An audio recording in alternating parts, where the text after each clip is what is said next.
అక్కినేని నాగచైతన్య సమంతల నిశ్చితార్థం జరిగి చాలా రోజులైంది. ఈ ఏడాది ఆగస్టులో వారి పెళ్లి జరగనుందనే వార్తలు వినిపించాయి. కానీ చైతు సమంతల వివాహం ఇప్పట్లో జరిగేలా లేదని తెలుస్తుంది. నిజానికి అఖిల్ పెళ్లి బ్రేక్ అయిన తర్వాత ఆ ఒత్తిడి చైతు మీద పడింది. చైతు సమంత పెళ్లి వెంటనే జరిపించాలని నాగ్ దంపతులు ఆలోచన చేశారు. సమంత కూడా ఈ విషయంలో కుటుంబానికి విలువిచ్చి ఓకే అందట. కానీ ప్రస్తుత పరిస్థితుల్లో వీరి పెళ్లి అప్పుడే జరిగేలా కనిపించడం లేదు. నిన్న మొన్నటి వరకు అక్కినేని వారి కోడలు కదా, ఆమెను మళ్లీ సినిమాల వైపు లాగొద్దనుకున్న దర్శక నిర్మాతలు ఇప్పుడు సమంతను సినిమాల కోసం సంప్రదిస్తున్నారట. ప్రస్తుతం కెరియర్ పరంగా చైతు సమంతలు చాలా బిజీగా ఉన్నారు.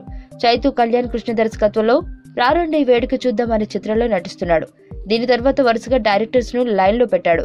ఇక సమంత రాజుగారి గదిటు, మహానటి సావిత్రి, అలానే చరణ్ సుకుమార్ల సినిమాలో బిజీగా ఉంది. వీటితో పాటు తమిళ సినిమాలు కూడా అంగీకరించింది. కాబట్టి ఈ బిజీ షెడ్యూల్స్ ఉన్న కమిట్మెంట్స్ తో వీరి పెళ్లి ఆలస్యమయ్యే అవకాశాలు కనిపిస్తున్నాయి.